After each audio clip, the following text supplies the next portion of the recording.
Hello friends and dear student, एक बार फिर से आपका बहुत बहुत स्वागत है। आज की इस वीडियो में हम लोग पढ़ने वाले हैं फार्माकोलॉजी का चैप्टर नंबर 12 और वो है केमोथेरापेटिक एजेंट्स। तो चलिए शुरू करते हैं। इस चैप्टर के अंदर आपके सिलेबस में कई सारी चीज़ें पूछी हैं, तो सबको बारी बारी से हम लोग कवर करने की कोशिश करेंगे। तो चलिए शुरू करते हैं। तो सबसे पहला जो पूछा है जो सिलेबस में आपके, वो है इंट्रोडक्शन, यानी केमोथेरापेटिक एजेंट्स क्या होते हैं उसके बारे में थोड़ा सा इंट्रोडक्शन देना है। तो केमोथेरापेटिक को केमोथेरापेटिक न कह के आप इसको एंटीबायोटिक्स कहिए। समझ में आ रही बात? इसको क्या बोलेंगे? एंटीबायोटिक्स बोलेंगे, तो बात आपको अच्छे से थोड़ा समझ में आएगी। इसलिए कि जब आप अपने एरिया में जाते हैं, कम्युनिटी फार्मेसी में जाते हैं, कहीं पे भी जाते हैं, तो केमोथेरापेटिक एजेंट्स न यूज़ करके क्या यूज़ होता है? एंटीबायोटिक्स यूज़ होता है। तो केमोथेरापेटिक एजेंट्स या एंटीबायोटिक्स होते क्या हैं? The chemical substances used for treatment of disease caused by the microorganism and tumor cell are called chemotherapeutic agents। वो केमिकल सब्सटेंस या वो दवाएं जो कि ऐसी बीमारियों को ठीक करने के लिए यूज होते हैं जो किसकी वजह से हुआ है? माइक्रो ऑर्गेनिज्म की वजह से हुआ है। समझ में आ रही बात? वो दवाएं जो ऐसी बीमारियों को ठीक करने के लिए यूज होती हैं जो बीमारियां माइक्रो ऑर्गेनिज्म की वजह से हुई हैं, उसको हम लोग क्या बोलते हैं? केमोथेरापेटिक एजेंट या एंटीबायोटिक्स भी बोलते हैं। ठीक है। और उसी के अंदर एक चीज और भी आती है, कैंसर को ठीक करने वाली जो दवाएं आती हैं उसको भी हम लोग क्या बोलते हैं? केमोथेरापेटिक एजेंट बोलते हैं। समझ में आ रही बात? जो कैंसर को, ट्यूमर सेल या कैंसर भी कह सकते हैं आप, कैंसर को ठीक करने के लिए जो दवाएं आती हैं उसको भी हम लोग क्या बोलते हैं? केमोथेरापेटिक एजेंट्स बोलते हैं। और आज अगर देखा जाए मतलब रिसेंटली, तो केमोथेरापेटिक एजेंट्स के सीधे इसका मतलब ये लिया जाता है कि कैंसर का ट्रीटमेंट, उसी को केमोथेरेपी बोलते हैं। समझ में आ रही बात? क्या कहते हैं? माइक्रो ऑर्गेनिज्म से होने वाली बीमारियों को ट्रीट करने के लिए जो दवाएं यूज होती हैं आजकल उसको केमोथेरापेटिक एजेंट्स बोला नहीं जाता है। समझ में आ रही बात? जैसे कि मान लिया ट्यूबरक्लोसिस के लिए दवाएं यूज होती हैं तो उसको केमोथेरेपी नहीं बोलते हैं, बल्कि कैंसर को ठीक करने के लिए जो दवाएं यूज होती हैं उसी को केमोथेरेपी बोला जाता है। लेकिन इसके अंदर एंटीबायोटिक्स भी आते हैं और एंटी नियोप्लास्टिक एजेंट भी आते हैं। एंटी नियोप्लास्टिक एजेंट यानी कैंसर को ठीक करने वाली दवाएं, तो इसके अंदर दोनों आते हैं। लेकिन आजकल इसको ज्यादा मतलब बोला जाता है कैंसर के लिए। ठीक है ना? जो केमिकल सब्सटेंस या जो दवाएं केमोथेरापेटिक एजेंट के तौर पे यूज होते हैं उसको हम लोग एंटीबायोटिक्स भी बोलते हैं या एंटी नियोप्लास्टिक एजेंट भी बोलते हैं। ठीक। अब ये जो एंटीबायोटिक्स हैं इसको फर्दर हम लोग क्लासिफाई करते हैं इनटू बैक्टीरिसाइडल या बैक्टीरियोस्टेटिक। तो बैक्टीरिसाइडल का मतलब ये होता है कि एंटीबायोटिक्स या वो दवाएं जो बैक्टीरिया वगैरह को या माइक्रो ऑर्गेनिज्म को किल करते हैं उसको हम लोग बोलते हैं बैक्टीरिसाइडल। और वो दवाएं जो बैक्टीरिया वगैरह या माइक्रो ऑर्गेनिज्म को किल तो नहीं करते हैं लेकिन क्या है, उसके ग्रोथ को रोक देते हैं, उसको हम लोग बोलते हैं बैक्टीरियोस्टेटिक। ठीक है ना? अब यहाँ पे एक चीज थोड़ा समझा दूं कि एंटीबायोटिक्स होते क्या हैं। जैसे कि आपने पढ़ा होगा एंटीबायोटिक्स के बारे में भी, ऐसे ही आपने पढ़ा होगा एंटीबॉडीज के बारे में, ऐसे ही क्या है आपने वैक्सीन के बारे में पढ़ा होगा। तो इन तीनों में क्या फर्क होता है मैं एक बार किसी लेक्चर में बता भी चुका हूं, लेकिन मैं चूंकि यहाँ से रिलेटेड है तो थोड़ा यहाँ पे मैं बता दूं। तो जैसे कि मान लीजिए हमारा इम्यून सिस्टम होता है। ठीक है ना? हमारा इम्यून सिस्टम होता है, तो कोई बाहर से कोई चीज़ आती है जिसको हम लोग एंटीजन बोलते हैं। तो जब कोई एंटीजन हमारी बॉडी के अंदर आता है तो हमारी बॉडी उसको मारने के लिए, उसके इन्फेक्शन को रोकने के लिए, उसके इफेक्ट को रोकने के लिए, उसके जरिए से होने वाली टॉक्सिसिटी को रोकने के लिए कुछ सब्सटेंस बनाता है। समझ में आ रही बात? यानी अपने लड़ाई का क्या कहते हैं, अपने आप को बचाव का एक सामान तैयार करती है, उसको हम लोग बोलते हैं एंटीबॉडीज। क्या बोलते हैं उसको? एंटीबॉडीज।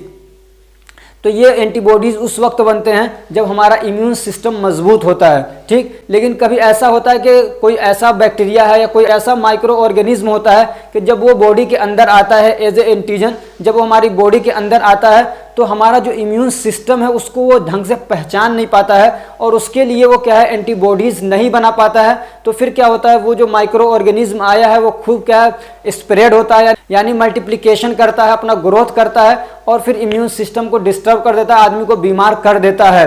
तो ऐसे वायरसेस या ऐसे माइक्रो ऑर्गेनिज्म से बचाने के लिए पहले ही क्या है, वैक्सीन दे दिया जाता है। क्या होता है? पहले ही वैक्सीन दे दिया जाता है। जैसे कि सबको टेटनस का वैक्सीन लगा हुआ है, पोलियो का वैक्सीन लगा हुआ है। समझ में आ रही बात? तो ये वैक्सीन क्या करते हैं, उस वक्त हमको बीमारी नहीं होती है, बचपन में लगता है उस वक्त बीमारी नहीं होती है, लेकिन वो क्या है, वैक्सीन जब लग जाता है तो उस बैक्टीरिया के लिए, जैसे कि मान लीजिए टेटनस का लग गया, तो टेटनस के लिए हमारी बॉडी के अंदर अब इम्यून सिस्टम बन गया है, यानी समझिए एंटीबॉडीज अब बने हुए हैं। हमने पोलियो का वैक्सीन ले लिया है, हालांकि पोलियो है नहीं लेकिन पहले से हम लोग उसको ले लेते हैं, तो उसके लिए हमारी बॉडी के अंदर एंटीबॉडीज बन जाते हैं। अब अगर पोलियो वायरस हमारी बॉडी के अंदर आता है तो फिर क्या है, हमारी बॉडी तो हमारा जो क्या है इम्यून सिस्टम को ज़्यादा मतलब सोचने समझने की ज़रूरत नहीं होती है, बल्कि उसके लिए पहले से ही एंटीबॉडीज़ बने हुए एकदम से वो अटैक करते हैं और उसको मार देते हैं।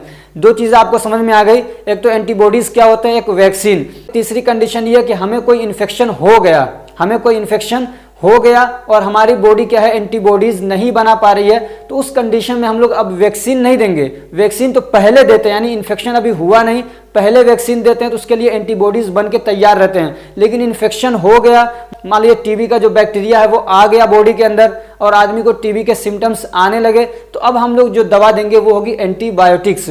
अब ये जाके क्या करेंगी, इम्यून सिस्टम को हमारे मजबूत नहीं करेंगी, ये एंटीबॉडीज नहीं बनवाएंगी, बल्कि जो बैक्टीरिया है माइकोबैक्टीरियम ट्यूबरकुलोसिस, ठीक है ना, उसको जाके ये किल करने की कोशिश करेंगी, उसको मारेंगी, उसके ग्रोथ को रोकेंगी।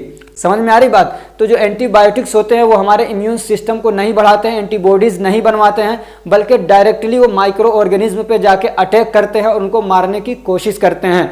अब ये जो एंटीबायोटिक्स हैं वो दो तरीके के होंगे, एक तो बैक्टीरिसाइडल होंगे यानी बैक्टीरिया को किल कर देंगे, या तो फिर क्या होंगे वो बैक्टीरियोस्टेटिक होंगे जो बैक्टीरिया के ग्रोथ को रोक देंगे। ठीक, अब यहाँ पे एक बात और ध्यान रखिए, even though antibiotics are refer to bactericidal and bacteriostatic. अब इसका है कि एवन दो यानी हालांकि या इसके बावजूद जो क्या कहते हैं एंटीबायोटिक्स है उसको हम लोग बैक्टीरिसाइडल या बैक्टीरियोस्टेटिक बोलते हैं, यानी यहाँ पे बैक्टीरिया आ रहा है, यानी जो एंटीबायोटिक्स हैं उससे हमको क्या पता चल रहा है कि वो बैक्टीरिया को या तो किल करते हैं या तो उसको इसके ग्रोथ को रोकते हैं। ये मतलब नॉर्मली ये कहा जाता है, लेकिन ऐसा नहीं है कि सिर्फ वो बैक्टीरिया पे ही काम करते हों। समझ में आ रही बात। यानी एंटीबायोटिक्स ऐसा नहीं है कि एंटीबायोटिक के अंदर सिर्फ ऐसी ही दवाएं आती हैं जो सिर्फ बैक्टीरिया पे ही काम करें, बल्कि वो दवाएं जो एंटी फंगल हैं यानी फंगल के इन्फेक्शन यानी फंगल इन्फेक्शन के अगेंस्ट काम करती हैं। ऐसे ही क्या है जो मतलब एंथेलमेंटिक्स हैं या क्या कहते हैं एंटी प्रोटोजोअल हैं, उनको भी हम लोग एंटीबायोटिक्स के अंदर ही ला देते हैं, उनको भी हम लोग क्या एक तरीके से एंटीबायोटिक्स ही बोलते हैं। ऐसी दवाएं जो प्रोटोजोअल इन्फेक्शन को ठीक करने के लिए यूज होती हैं या जो क्या कहते हैं फंगल इन्फेक्शन को ठीक करने के लिए यूज होती हैं। ठीक है ना। अब एक बात और ध्यान रखिए, जो केमोथेरापेटिक एजेंट्स हैं जो कि यूज होते हैं इन्फेक्शन को ठीक करने के लिए या तो क्या इन्फेस्टेशन को ठीक करने के लिए। अब क्या दो चीज़ आ गई है, क्या इन्फेक्शन या इन्फेस्टेशन। इसको ठीक करने के लिए जो केमोथेरापेटिक एजेंट्स यूज होते हैं, ऐसा नहीं है कि वो सिर्फ एंटीबायोटिक्स ही होते हैं, ऐसा नहीं है कि वो सिर्फ एंटीबायोटिक्स ही होते हैं। इसका मतलब ये है कि अगर किसी को किसी भी तरह का इन्फेक्शन हो रहा है, मान लीजिए वायरल, मान लीजिए क्या कहते हैं बैक्टीरियल इन्फेक्शन है, वायरल इन्फेक्शन है, किसी भी तरीके का इन्फेक्शन है, उसको ठीक करने के लिए जो दवाएं यूज हो रही हैं तो ज़रूरी नहीं है कि वो एंटीबायोटिक्स ही हों, उसके अलावा जो नॉन एंटीबायोटिक्स दवाएं हैं उसके ज़रिए से भी क्या कहते हैं इन्फेक्शन को ठीक किया जाता है। जैसे कि सल्फोनामाइड दवाएँ आती हैं तो वो क्या है एंटीबायोटिक्स नहीं होते हैं। समझ में आ रही बात। जो सल्फोनामाइड है वो एंटीबायोटिक्स नहीं होती हैं, लेकिन उसके ज़रिए से भी क्या है इन्फेक्शियस डिसीज़ को ट्रीट किया जाता है। ठीक। अब इन्फेक्शन और इन्फेस्टेशन में थोड़ा सा फर्क है कि इन्फेक्शन जो होता है वो माइक्रो ऑर्गेनिज्म की वजह से होता है, यानी जो बहुत छोटे होते हैं, और जो इन्फेस्टेशन होता है ये भी एक तरीके का इन्फेक्शन ही होता है, लेकिन ये पैरासाइट की वजह से होता है, या आप ये भी कह सकते हैं कि ये थोड़े बड़े माइक्रो ऑर्गेनिज्म की वजह से होता है। यानी जो एक माइक्रो ऑर्गेनिज्म है उनके मुकाबले में ये थोड़ा बड़े होते हैं, उसको हम लोग पैरासाइट भी बोलते हैं। ठीक है। तो पैरासाइट की वजह से जो इन्फेक्शन होता है उसको इन्फेस्टेशन बोला जाता है। अब एक टॉपिक और है, इसमें आपके सिलेबस में पूछ रखा है कि basic principle of chemotherapy of infection and infestation. ठीक है ना। तो ये कह रहे हैं जो इन्फेक्शन है या इन्फेस्टेशन है उसको ट्रीट करने के लिए जो केमोथेरेपी यूज होता है उसका बेसिक प्रिंसिपल क्या है। समझ में आ रही बात। यही नॉर्मल रूल क्या है उसके। ठीक है ना। अब इन्फेक्शन और इन्फेस्टेशन आप समझ चुके हैं, तो सबसे पहला क्या है डायग्नोसिस। ये नहीं कि आपको किसी को बीमारी है और डायग्नोसिस कराया नहीं कि बीमारी किस टाइप की है, यानी किस टाइप के बैक्टीरिया ने यहाँ पे इन्फेक्शन किया है। समझ में आ रही बात। तो पहले आपको क्या करवाना है, डायग्नोसिस करवाना है। केमोथेरेपी करने से पहले आपको क्या करना है, डायग्नोसिस करवाना है, ताकि आपको एग्जैक्ट पता चल सके कि किस टाइप का ये इन्फेक्शन है, फिर उसके अकॉर्डिंग आप दवा देंगे तो दवा अच्छे से काम करेगी। दूसरा क्या है सिलेक्शन ऑफ ड्रग। ठीक है ना। एक प्रिंसिपल क्या है, डायग्नोसिस, दूसरा क्या है, सिलेक्शन ऑफ ड्रग। आपने डायग्नोसिस करा लिया, आपको पता चल गया कि किस टाइप का मतलब इन्फेक्शन है, मान लीजिए फंगल इन्फेक्शन है, तो आप उसके हिसाब से दवा दे देंगे। उसमें भी ये भी देखा जाता है कि जो दवा दे रहे हैं वहाँ पे आप नैरो स्पेक्ट्रम दवा दे रहे हैं या ब्रॉड स्पेक्ट्रम दवा दे रहे हैं। नैरो और ब्रॉड का मतलब ये होता है कि जैसे नैरो है तो वो एक किसी स्पेसिफिक स्ट्रेन के लिए यूज़ किया जाएगा, किसी स्पेसिफिक स्ट्रेन के लिए यूज़ किया जाता है, या किसी क्या कहते हैं, या तो मान लीजिए कोई बैक्टीरिया है तो सिर्फ वो क्या है, ग्राम पॉजिटिव बैक्टीरिया के लिए यूज़ होता है या सिर्फ ग्राम निगेटिव बैक्टीरिया के लिए यूज़ होता है। लेकिन जो ब्रॉड स्पेक्ट्रम होते हैं वो एक स्ट्रेन के लिए नहीं बल्कि समझिए पूरी फैमिली पे वो काम करेंगे। किसी भी टाइप का बैक्टीरिया है उस फैमिली का तो वो सब पे काम करेंगे, या तो फिर वो ग्राम पॉजिटिव ग्राम निगेटिव किसी भी तरीके का बैक्टीरिया है वो सब पे काम करेंगे, ठीक है ना। तो वो होता है ब्रॉड स्पेक्ट्रम। तो ये आपको वहाँ पे देखने की जरूरत होती है, उसके हिसाब से आप दवा सिलेक्ट करते हैं। ऐसे फिर क्या देखा जाता है, frequency and duration of administration, यानी आप जो दवा दे रहे हैं तो दिन में कितनी बार देंगे, उसका ड्यूरेशन क्या होगा, तो इसको भी देखा जाता है। आप ध्यान दीजिएगा एंटीबायोटिक के बारे में। अगर आप अगर एंटीबायोटिक का जो सही डोज है, जो एडुकेटेड डोज है, उससे अगर आप कम देते हैं, समझ में आ रही बात, लो डोज देते हैं तो फिर वहाँ पे रेजिस्टेंस बन जाता है। रेजिस्टेंस मतलब जो बैक्टीरिया है वो क्या है, जब बैक्टीरिया को किल करने के लिए आप दवा देते हैं तो अपनी वो क्या है, हिफाजत भी करता है, डिफेंस भी करता है। तो डिफेंस करने में क्या है, वो अपने लिए रेजिस्टेंस बना लेता है। रेजिस्टेंस के बनाने का मतलब ये है कि वो कुछ ऐसा केमिकल डेवलप कर लेता है कि अब वो जो दवा आप दे रहे थे उस पर काम नहीं करेगी, अब उससे हाई लेवल की दवा देंगे तभी वो काम करेगी, वरना नहीं करेगी, इसलिए कि उस दवा का उसने रेजिस्टेंस बना लिया है। रेजिस्टेंस मतलब ये कि उस दवा से बचने के लिए उसने तरीका ढूंढ लिया है, ठीक है ना। ऐसे क्या, अगर मतलब अगर आप इंटरमीडिएट डोज दे रहे हैं तो हो सकता है कि वो इन्फेक्शन को ठीक ना कर पाए, लेकिन जो सटीक डोज है, जो सही डोज है, जो ऑप्टिमम है, जो सबसे बेस्ट है, वो अगर देते हैं तब क्या है, आपका काम बनेगा, इन्फेक्शन ठीक होगा। अब एक चीज इसमें और देखना पड़ता है, कंटिन्यू थेरेपी, यानी आप दवा कितने दिनों तक चलाएंगे। तो नॉर्मली जो एंटीबायोटिक्स हैं एक्यूट इन्फेक्शन के लिए, जो दवा चलती है मतलब एंटीबायोटिक, वो 5 से 10 दिनों के लिए चलती है। कितनी? 5 से 10 दिनों के लिए चलती हैं। लेकिन कुछ कंडीशंस ऐसी होती हैं जो क्रॉनिक टाइप की हैं तो उसमें लंबे समय तक चलती है। जैसे कि मान लीजिए किसी को ट्यूबरक्लोसिस हो गया तो 6-6 महीने 1-1 साल तक दवा चलती है। ऐसे टाइफॉइड में, थायराइड नहीं है बल्कि क्या है, टाइफॉइड है, तो उसमें भी क्या है, लंबी दवा चलती है। 5वां प्रिंसिपल वो क्या है, प्रोफाइलेक्टिक केमोथेरेपी। तो प्रोफाइलेक्सिस क्या है, प्रोफाइलेक्सिस मतलब ये कि बीमारी अभी है नहीं, पहले से ही मतलब बचाव के लिए दवा दे दी जाती है। जैसे कि मान लीजिए ऑपरेशन करना है, ठीक है ना, कोई सर्जरी वगैरह करनी है तो उसमें जब कट लगता है तो वहाँ पे इन्फेक्शन होने के चांसेस रहते हैं, तो ये दवा पहले से ही दे दी जाती है ताकि इन्फेक्शन अभी हुआ नहीं बल्कि इन्फेक्शन होने से पहले ही क्या एंटीबायोटिक्स वगैरह दे दी जाती हैं ताकि इन्फेक्शन ना हो, तो उसको बोलते हैं प्रोफाइलेक्टिक केमोथेरेपी, ठीक है।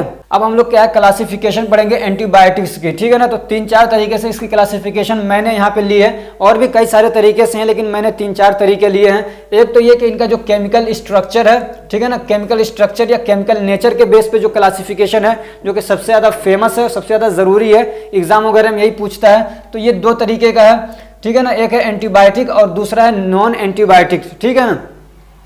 तो जो एंटीबायोटिक वाला है उसमें क्या आता है, बीटा लैक्टम एंटीबायोटिक, उसके एग्जांपल्स हैं ये सब, ठीक है ना। अभी इनके बारे में हम लोग सबके बारे में पढ़ेंगे, कितना पढ़ेंगे यहाँ तक, ठीक है ना। ये जो ये क्या कहते हैं, बीटा लैक्टम हो गया या माइनोग्लाइकोसाइड हो गया, मैक्रोलाइड्स हो गया, टेट्रासाइक्लिन हो गया, इनके बारे में आपके सिलेबस में दे रखा है, इनके बारे में हम लोग और डिटेल से पढ़ने वाले हैं, ठीक, इनके बारे में हम लोग और डिटेल से पढ़ने वाले हैं। अब इसमें मुझे पढ़ाना कुछ नहीं है, सिर्फ इसकी क्लासिफिकेशन है, ठीक है। अब आप इसके स्क्रीनशॉट ले लीजिए, ठीक है ना, इसमें टाइम वेस्ट करने से कोई फायदा नहीं है मुझे, तो इसका स्क्रीनशॉट ले लीजिए, इसको ऐसे ही याद कर लीजिएगा आप।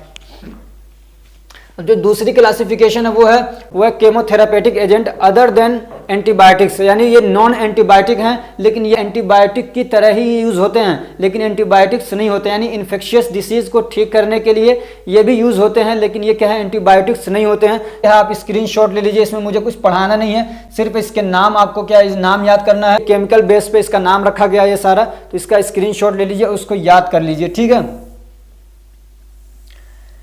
अब एक चीज और है, ये वाला आप जरूर, वो आपको याद हो ना हो, वो एग्जाम से रिलेटेड है, लेकिन ये वाला जरूर याद कर लीजिएगा। ये क्या है, बीमारियों को जब आप इलाज करने जाएंगे तो वहां पे आपको इसकी जरूरत पड़ेगी, ठीक है ना। ये आगे आप और डिटेल से भी पढ़ने वाले हैं लेकिन कम से कम इतना तो याद कर लीजिए। यानी अगर बैक्टीरियल इन्फेक्शन है, मान लीजिए किसी को बैक्टीरियल इन्फेक्शन है, समझ में आ रही बात, तो उसमें कौन सी दवा देंगे हम, उसमें क्या देंगे हम लोग, एंटीबैक्टीरियल एंटीबायोटिक्स देंगे, तो वो ये है, तो वो क्या है, पेनिसिलिन हो गया। पेनिसिलिन ये कोई एक दवा नहीं बल्कि पूरी एक दवा की क्या है समझिए कैटेगरी है, इसके अंदर कई सारी अलग अलग जनरेशन की दवाएं आती हैं। ऐसे क्या है, अमाइनोग्लाइकोसाइड एक टाइप का क्या हो गया, ये एंटीबायोटिक हो गया, जैसे कि ये कुछ एग्जांपल्स है, स्ट्रेप्टोमाइसिन, जेंटामाइसिन। ऐसे क्या होता है, एंटी फंगल, क्या है, एंटी फंगल भी यूज होते हैं, जैसे कि ग्रेसोफुल्विन हो गया, ऐसे क्या है, एम्फोटेरेसिन भी हो गया, टोकोनाजोल, तो ये क्या है, एंटी फंगल है। अब एंटी फंगल इन्फेक्शन ये मतलब ज्यादातर फंगल इन्फेक्शन क्या है हमारे स्किन वगैरह में होता है, ठीक है ना, यानी खुजली वगैरह हो गया, क्या कहते हैं कहीं पे रेडनेस हो गया, चकत्ते पड़ गए, तो फंगल इन्फेक्शन जो होता है उसमें ये दवाएं यूज करेंगे।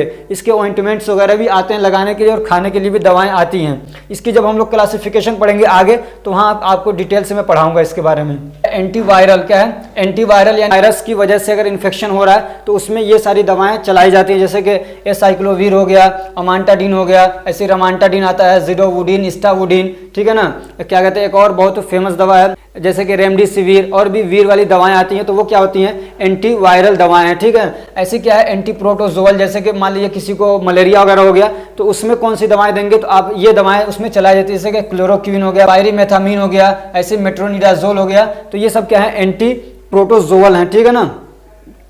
ऐसी क्या है, एंथेलमिंटिक दवाएं भी हैं। एंथेलमिंटिक दवाएं वो होती हैं जो मतलब पैरासाइटिक इन्फेक्शन को ठीक करने के लिए यूज होती हैं, और ये जो पैरासाइटिक इन्फेक्शन होता है ये ज्यादातर हमारे इंटेस्टाइन में होता है, उमूमन बहुत कम इनका इन्फेक्शन होता है, ठीक है। तो इनके एग्जाम्पल क्या है, जैसे कि मेबेंडाजोल हो गया, निक्लोसामाइड हो गया। ये जो क्लासिफिकेशन है ये आपको याद होना चाहिए, ये वाली क्लासिफिकेशन अगर आप मतलब ट्रीटमेंट करना चाहते हैं तो कंफ्यूजन होता है ना कि कौन सी दवा कब देंगे, तो इस टाइप से अगर आपको याद रहता है तो अगर बैक्टीरियल इन्फेक्शन है तो उसमें बैक्टीरियल वाली दे देंगे, ठीक है ना, वायरल इन्फेक्शन है तो एंटीवायरल दे देंगे, ऐसे क्या है प्रोटोजोल इन्फेक्शन यानी मलेरिया वगैरह हो गया तो उसमें वो दे देंगे, एंथेलमेंटिक इन्फेक्शन है यानी क्या है पैरासाइटिक इन्फेक्शन है तो उसमें वो दे देंगे। तो इस तरीके से आप इसको याद कर लीजिएगा।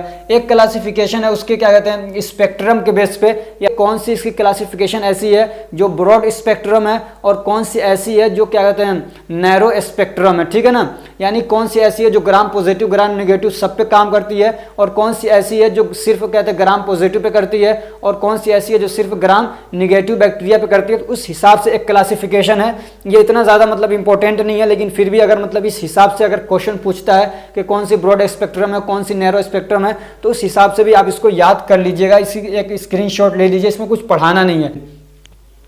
अब क्या है यहाँ से हमको पढ़ना अलग अलग सबको, तो एक क्या है पेनिसिलिन के बारे में आपको पढ़ना है। क्या पढ़ना है, पेनिसिलिन के बारे में पढ़ना है। तो penicillin is the first antibiotic, तो सबसे पहले जो एंटीबायोटिक मतलब पहले इन्वेंशन हुई यानी समझिए सबसे पहले जो सामने आई एंटीबायोटिक वो कौन सी है, पेनिसिलिन है। एक नंबर का क्वेश्चन यहाँ से पूछा जा सकता है, ठीक है ना, यहाँ से एक नंबर का क्वेश्चन बन सकता है। और सबसे पहले इसको क्लिनिकली यूज किया गया 1941 के अंदर, ठीक है ना, 1941 के अंदर सबसे पहले इसको यूज किया गया। और ये कहाँ से बना था, किससे बना था, तो एक फंगस के जरिए से इसको क्या है बनाया गया था। और ये समझिए जो एंटीबायोटिक्स वगैरह होती है ना वो किसी बैक्टीरिया वगैरह से किसी फंगस से यानी किसी माइक्रो ऑर्गेनिज्म से लेके कोई सब्सटेंस उसका या उसी को लेके उस बनाया जाता है, उसका केमिकल लेके बनाया जाता है। ज़्यादातर मतलब जो एंटीबायोटिक्स हैं वो ऐसे ही हैं। तो जो फंगस था उसका नाम क्या था, पेनिसिलम नोटेनम, उसी से इसको क्या है बनाया गया था। इस फंगस से पेनिसिलम नोटेनम या फंगस से क्या है पेनिसिलिन को बनाया गया था। लेकिन आजकल जो मतलब पेनिसिलिन को बनाया जा रहा है वो इससे नहीं बनाया जा रहा बल्कि किससे बनाया जा रहा है, पी क्राइसोजेनम से, ठीक है ना, किससे, पी क्राइसोजेनम से आजकल पेनिसिलिन को बनाया जा रहा है। और पेनिसिलिन भी क्या तरीके का समझिए एंटीबायोटिक्स है, ठीक है ना, पेनिसिलिन भी क्या तरीके का एंटीबायोटिक्स है। अब इसकी क्लासिफिकेशन देख लेते हैं हम लोग।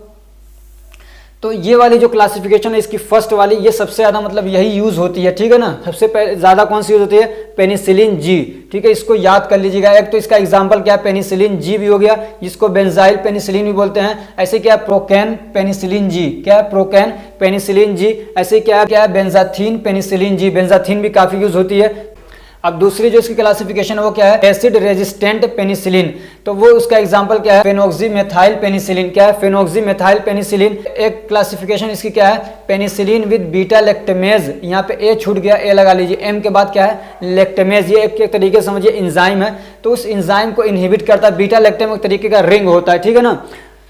तो उसका एग्जाम्पल क्या है, एमोक्सिसिलिन और क्या क्या क्लेवोनोलिक एसिड। एमोक्सिसिलिन को याद कर लीजिएगा, काफ़ी ज़्यादा ये भी यूज़ होने वाली दवा है, ठीक है। और ऐसे क्या है, penicillin effective against gram positive and gram negative organism, तो उसका एग्जाम्पल क्या है, जैसे कि एम्पिसिलिन हो गया और टेलेम्पिसिलिन। तो एम्पिसिलिन याद कर लीजिएगा, ठीक है ना, एम्पिसिलिन एक एग्जाम्पल इसका याद कर लीजिएगा। अब इसका इंडिकेशन क्या है, इसको कब यूज़ किया जाता है, तो पेनिसिलिन क्या एंटीबायोटिक्स है, तो अगर बैक्टीरियल इन्फेक्शन है तो उसमें इसको खास तौर से यूज़ किया जाता है, जैसे कि स्ट्रेप्टोकोकल इन्फेक्शन है तो उसमें इसको यूज़ किया जाता है, ठीक है ना। और कितना दिन यूज़ करते हैं, तो 7 से 10 दिन इसको तकरीबन यूज़ किया जाता है। अगर फेरेंजाइटिस हो गया तब, किसमें, फेरेंजाइटिस में यूज़ करते हैं। ऐसे ही क्या है, एंडोकार्डाइटिस में यूज़ करते हैं, ये सब मैं बता चुका हूँ। ऐसे क्या है, रियूमेटिक फीवर है तो उसमें भी क्या है, इसको यूज़ किया जाता है। रियूमेटिक फीवर क्या है, तो एक तरीके का ये फीवर होता है, इसमें क्या होता है, मतलब इन्फ्लामेशन बहुत ज़्यादा हो जाता है, किसमें, हमारे हार्ट में इन्फ्लामेशन कर देता है। ऐसे जो ब्लड वेसल्स है उसमें इन्फ्लामेशन कर देता है, हड्डियों के अंदर इन्फ्लामेशन हो जाता है, यानी जॉइंट्स में इन्फ्लामेशन हो जाता है, तो वो होता है रियूमेटिक फीवर। तो उसको भी ठीक करने के लिए इसको यूज़ किया जाता है। ऐसे क्या है, नीमोकोकल इन्फेक्शन है तो उसमें भी इसको यूज़ किया जाता है। जो नीमोकोकल बैक्टीरिया है इसकी वजह से इन्फेक्शन होता है, जैसे कि निमोनिया हो गया, पेरिकार्डाइटिस हो गया, मेनिंजाइटिस हो गया, तो उसमें भी इसको यूज़ किया जाता है। ऐसे क्या है, सिफेलिस में यूज़ किया जाता है, डिप्थेरिया में और टेटनस में भी इसको यूज़ किया जाता है। कॉन्ट्राइंडिकेशन क्या है, तो कॉन्ट्राइंडिकेशन मतलब ये कब इसको नहीं देंगे, तो क्या कहते हैं, अगर किसी को क्या कहते हैं, प्रीवियस हिस्ट्री अगर किसी की एलर्जी के रिएक्शन की, यानी इससे किसी को रिएक्शन होता है अगर, तो उसको नहीं देंगे। ऐसे क्या है, इसको स्टीवन जॉनसन सिंड्रोम में नहीं देते हैं। तो ये कुछ मतलब नाम से डरना नहीं है, ये भी एक तरीके का इन्फेक्शन होता है जो हमारे मतलब स्किन वगैरह में हो जाता है, इन्फ्लामेशन हो जाता है, ठीक है ना। तो उस वाली कंडीशन में भी क्या है, ये दवा नहीं देंगे अगर किसी को है तो। ऐसे क्या है, लैक्टेशन में भी नहीं देंगे, यानी अगर कोई महिला दूध पिला रही है तो उनको भी ये दवा नहीं देंगे। इसका डोजेस क्या है, पेनिसिलिन जी का तो 0.5 से 5 माइक्रो यूनिट आईवी रूट से देते हैं, या फिर क्या इंट्रामस्कुलर रूट से ये दिया जाता है, इसका इंजेक्शन, ठीक है।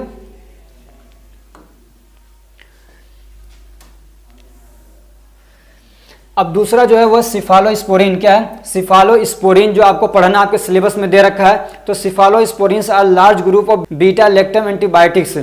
तो बीटा लैक्टम क्या है, तरीके का समझिए, ये पूरा ग्रुप होता है एंटीबायोटिक्स का, यानी केमिकल नेचर के, उसके क्या केमिकल नेचर या उसके स्ट्रक्चर के बेस पे एक क्लासिफिकेशन एंटीबायोटिक को क्या है, बीटा लैक्टम, जो शुरू में मैंने दिखाया था आपको याद कर लेना चाहिए, आपको याद कर लीजिएगा वो, ठीक है ना।